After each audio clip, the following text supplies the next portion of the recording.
I'm about to do another 2K24 live stream. I'm probably gonna end up doing it after this video. Maybe, maybe not. Maybe I'll say that for tomorrow.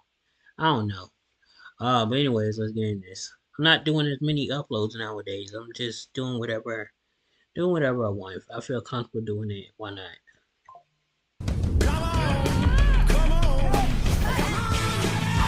I don't know. Rebel I feel like I in need the to draw back, comfort right? of a home. IKEA, the wonderful everyday. I'm sorry, Roman Reigns, but you might have to wait just a little bit longer if you want your match with your cousin, Roman Reigns. I know this has been something that has been said for such a long time, but as you guys know, The Rock versus Roman Reigns is a dream match that's been planned since WrestleMania 36. Then, the pandemic happened, and that also ruined the plan for the following year at WrestleMania 37.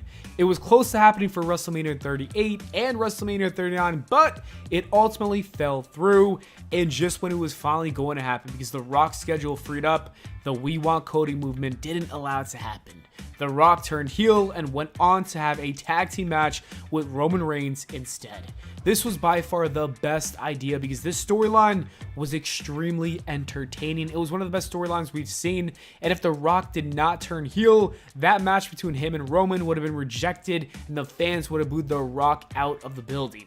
Anyways, many people expected this to mean that Roman Reigns and The Rock would finally have their match next year at WrestleMania 41, but that is apparently not the case. Dave Meltzer from the Wrestling Observer newsletter reported this. There is no planned date for The Rock to return for a match, but it's been talked about next year's WrestleMania. As things stand right now, he may work a match later this year, but that is not a lock. Originally, he wanted to come back and work with Roman Reigns, but he would prefer to work with Cody Rhodes in the main event of next year's Mania.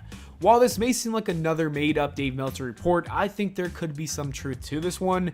The Rock sees a lot of money in a program with Cody Rhodes because the people were in love with this storyline.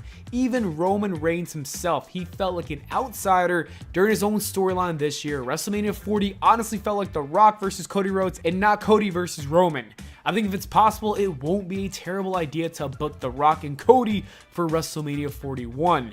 As for Roman, I think there's even more money to make in a feud with Seth Rollins because that chair shot at WrestleMania will forever be iconic. Then having Roman versus Seth with even Drew and Punk in a match has the potential to make WrestleMania 41 one of the best manias of all time, if not the best. However, this would mean that WWE is taking a huge risk. They're taking a risk that some of these guys aren't going to get injured, and I'm speaking mostly about The Rock. He is 51 years old, and he is not getting any younger. Holding off the dream match with Roman Reigns until he's 53 might not be the best idea. Then again, this is the WWE, and as we saw with the Cody Rhodes We Want Cody movement, you can always pivot. What do you guys think? Should the WWE book this match between Roman Reigns and The Rock for WrestleMania 41, or should they do it for WrestleMania 42? Speaking of The Rock and WrestleMania, let's talk about his moment with The Undertaker. According to the Wrestling Observer newsletter, it was not supposed to happen. This is what they said. I Stone wonder Cold where Steve Stone Austin Cold was the was. person originally earmarked for the spot at the end of Cody Rhodes versus Roman Reigns at WWE WrestleMania, but in the end they could not reach a financial agreement and The Undertaker was put in his place. Some people said this was even better than Austin because The Undertaker is the real, true final boss. Taker has also been feuding with this family his entire life, and while it did make more logical sense, I still wish we got the glass shattering.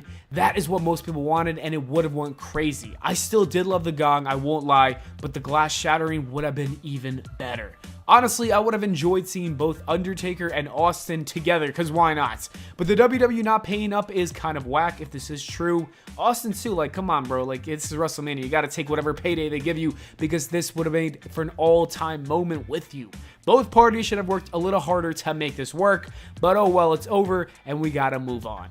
The AEW drama continues. After they released that CM Punk and Jack Perry footage, we've gotten a ton of new updates on the situation.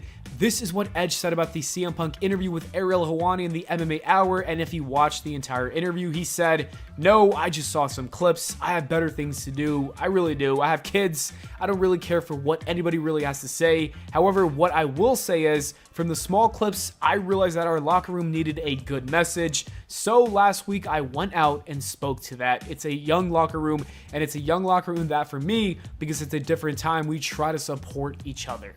I've seen some people say that he's definitely seen the entire interview. I don't think Edge needs to lie here. I kind of believe him. With that being said, I think it's important to know that a lot of the drama and negativity that comes from AEW is self-inflicted. Many people within the company need to understand that a lot of the negativity could have been avoided.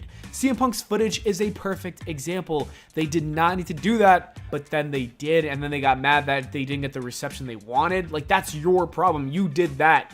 Then there were conflicting reports saying that it was all Tony Khan's idea to release the footage, only for another report to later say that the Young Bucks wanted to do it. This is what the Wrestling Observer newsletter said.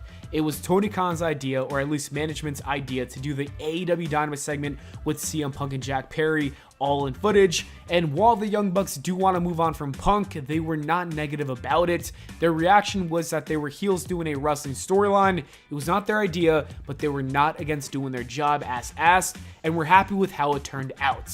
AEW, like I said, needs to really step away from taking these shots at WWE because it just creates drama. Then again, I did see reports saying that Tony was upset with Punk's interview as he's still going through negotiations with the Warner Bros. To get a new TV deal, and I can see how CM Punk saying what he said would affect that negotiation. So I need to be fair. I can see how this would make Tony Khan furious and he would want to release that footage, but I still think the best solution is for AEW, CM Punk, and WWE, all of them, to just not mention each other anymore. Everybody just needs to learn how to take the high road. Will Ospreay also took a shot at WWE. This was not aimed at CM Punk. We all know it was aimed at Triple H. But anyways, in an interview, Hunter said that some people just aren't built for the WWE grind.